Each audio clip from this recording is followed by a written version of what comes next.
Hello friends, मैं आज एक गांव से रिलेटेड एक ब्लॉग बना रहा हूं। तो इस ब्लॉग में मैं इस गांव की खूबसूरती को बताऊंगा और इस गांव की जो खूबसूरती है उसमें किस कारण से ये खूबसूरती आई है उसके बारे में आपको बताऊंगा। तो दोस्तों, सबसे पहले मैं बता रहा हूं कि ये जो नदी है, इस गांव के किनारे जो नदी है, इस नदी की खूबसूरती यह है कि ये नदी जो है ना, वो कभी नहीं सूखती है। जी हाँ दोस्तों, ये जो नदी है, ये नदी कभी भी नहीं सूखती है। इसमें सालों साल पानी भरा ही रहता है। इसकी यही खूबसूरती है। और आप देख सकते हो कि एक बगल में नदी भी आई है। वो नदी, वो आप देख सकते हो। उधर से भी एक नदी आई है जो कि इस कुनुक नदी में मिली हुई है। और हाँ, इस कुनुक नदी के आसपास जो भी गांव हैं, उस गांव के बारे में बताऊं तो यहाँ जो गांव हैं, जितने भी गांव बसे हैं, वहाँ पेड़ पौधे इतने सारे हैं कि इस गांव के लोगों को ऑक्सीजन की कमी होती ही नहीं है। जी हाँ, ऑक्सीजन की कमी तो होती ही नहीं है। इसलिए इस गांव में जो लोग हैं वो अधिकतर 100 साल तक या फिर उससे ज़्यादा साल तक भी जी सकते हैं और जी रहे हैं। जी हाँ दोस्तों, मैं आपको दिखा रहा हूँ। ये आप देख सकते हो, इतने सारे पेड़ पौधे। मैं तो अभी नदी के किनारे हूँ और गांव तो अभी थोड़ी दूर है, जैसे 500 मीटर यहाँ से है गांव। तो मैं सोच रहा था कि मैं सबसे पहले इस नदी की खूबसूरती के बारे में आपको बताऊं और जो भी है इस नदी में, तो वो आपके सामने ही है। और जी हाँ, देख सकते हो, जैसे कि मैं पहले ही बताया था कि इस नदी की जो पानी है ना, वो कभी सूखता ही नहीं है। और हाँ, एक तो ये नदी कुनुक हुई, पहली नदी तो कुनुक हुई। दूसरी नदी वो जो इसमें कुनुक में मिली हुई है, वो सामने दिख रहा है आपको। और एक ये नदी, चलिए मैं आपको इसके बारे में बता रहा हूँ, मैं आपको दिखा रहा हूँ। चलिए दोस्तों,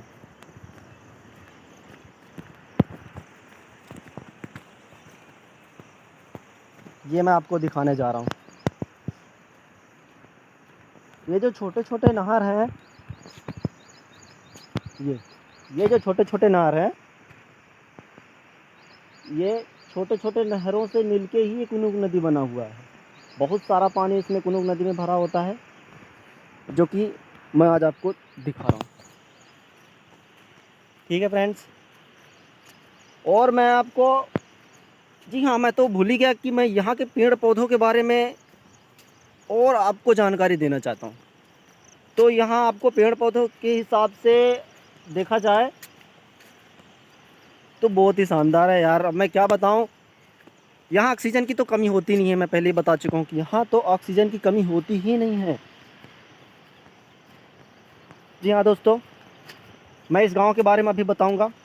तो सबसे पहले मैं अभी कुनुक नदी, इसकी खूबसूरती और आसपास जो पेड़ पौधे हैं उसकी खूबसूरती, आसपास की जो गांव हैं उस गांव के पेड़ पौधों की खूबसूरती, ये जो आप देख सकते हो। अब इसके बाद मैं गांव इस गांव की खूबसूरती के बारे में बताऊंगा। जी हाँ, गांव की खूबसूरती यही है कि यहाँ की जो कल्चर है, कल्चर भी शानदार है। कल्चर और मैं एक बात बताया कि ऑक्सीजन की कमी नहीं होती यहाँ, इस कारण से लोग बहुत सालों साल तक जीते हैं। 100 साल तो मिनिमम जीते ही हैं यहाँ के लोग। जी हाँ, तो दोस्तों अभी मैं गांव की ओर जा रहा हूँ और मैं वहाँ की खूबसूरती दिखाऊंगा। तो यार, वीडियो अगर अच्छी लगे तो आप लाइक करो, सब्सक्राइब करो और वीडियो को जितना हो सके शेयर करो, क्योंकि यहाँ की जो खूबसूरती है, वहाँ यहाँ की खूबसूरती लोगों को पता चले। Hello friends, bye, good bye. तो दोस्तों, मैं गांव की ओर जा रहा था और गांव की ओर जाते वक्त मुझे एक चीज़ दिखी, जो कि ये मैं आपको दिखा रहा हूँ। ये क्या चीज़ है, आप व्यूवर्स ये सोचते होंगे कि ये क्या चीज़ है, तो मैं बता रहा हूँ कि ये एक चीज़ की खेती है और इसका नाम है धान, जिससे हम चावल निकालते हैं। जी हाँ, यहाँ के जो लोग हैं वो चावल अधिकतर खाते हैं, रोटी कम ही खाते हैं यहाँ पे। तो यहाँ एक और ख़ूबसूरती ये है कि यहाँ पे तो चावल उगाते हैं और मौसम के हिसाब से थोड़ी बहुत गेहूँ भी उगा लेते हैं। तो सबसे पहले बताऊं कि ये जो चावल है, धान की खेती जो है वो यहाँ भरमार होती है। और आप देख सकते हो धान का जो बीज है वो निकल भी आया है। मैं आपको पास से दिखाता हूँ, ये आप देख सकते हो। ठीक है दोस्तों, तो दोस्तों यहाँ की एक और ख़ूबसूरती है कि यहाँ खेती सही साठ होती है और कभी कभी यहाँ पानी ना गिरने के कारण यहाँ सूखा भी पड़ जाता है, तो खेती थोड़ी कम होती है। उस हिसाब से देखा जाए तो यहाँ की जो खेती है वो शानदार है और यहाँ पे धान उगाया जाता है। अधिकतर लोग चावल ही खाते हैं। तो दोस्तों मैं अब ज़्यादा दूर नहीं हूँ, इस गांव से करीबन 200 मीटर बचा है। 200 मीटर बचा है तो मैं आपको बहुत सारे जो धान की खेती हो रही है यहाँ पे तो मैं दिखा रहा हूँ। ये आप देख सकते हो, इतने शानदार। इस छोटे से खेत में करीबन 1 क्विंटल धान निकल आएगा। जी हाँ दोस्तों, मैं आपको 1 क्विंटल नहीं यार, 2 से 3 क्विंटल इसमें धान निकल आएगा इस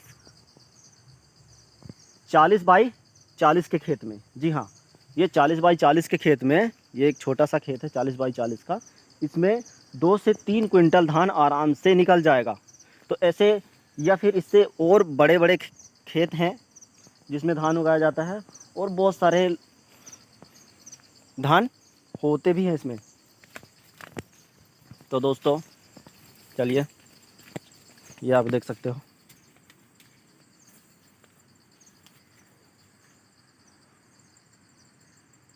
यहाँ आप दूर दूर तक धान की खेती देख सकते हो। धान ही धान उगाया जाता है इस बरसात के मौसम में। जी हाँ, मैं तो बताना भूल ही गया कि ये धान की खेती जो यहाँ के लोग ज़्यादा चावल खाते हैं। तो इस गांव का नाम क्या है तो मैं आपको बता दूं, ये भारत के मध्य प्रदेश राज्य के एक छोटे से गांव जिसका नाम है अटरिया। जी हाँ, यह अटरिया, इस अटरिया में भी नहीं, यहाँ के जितने सारे गांव हैं इस ज़िले, जी हाँ ज़िला तो मैं बताना भूल गया, शहडोल ज़िले के अंदर जितने भी गांव हैं वो सारे चावल ही खाते हैं। जी हाँ दोस्तों,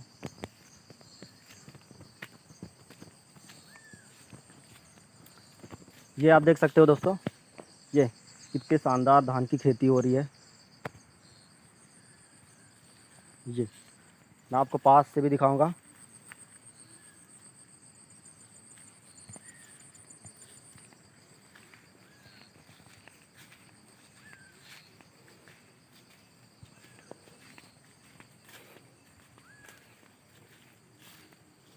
ये आप देख सकते हो।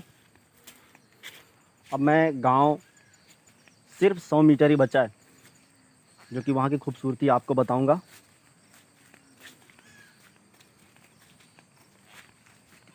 ये आप देख सकते हो। तब तक लिए वीडियो को लाइक करो यार भाई यार, शेयर करो और सब्सक्राइब करना तो बिल्कुल भी नहीं भूलिएगा, क्योंकि ये मेरा फर्स्ट ब्लॉग है। और आपको फर्स्ट ब्लॉग कैसी लगी मुझे कमेंट बॉक्स में ज़रूर बताना, जिससे कि मैं मोटिवेट होता रहूं। Okay bye. मैं अभी गांव की साइड जा रहा हूं और वहां जाके मैं आपको गांव की खूबसूरती दिखाऊंगा। तब तक के लिए टाटा बाय बाय।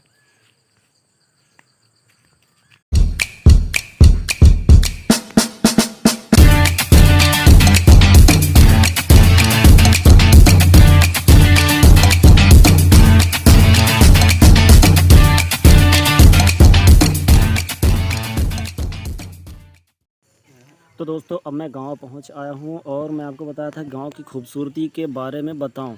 तो दोस्तों मैं इस गांव की खूबसूरती के बारे में चलिए बताता हूं। तो आप देख सकते हैं गांव में एंट्री करते ही आप देख सकते हो अनुमानतः पेड़ पौधों की जो बात करी मैंने वो सब आपको दिखा रहा हूँ, आप देख सकते हो।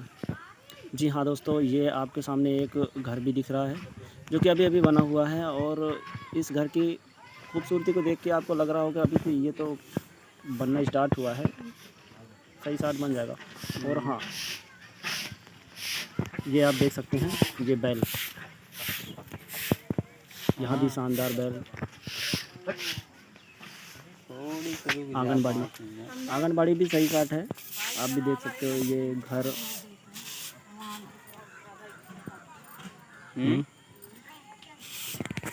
यहाँ दोस्तों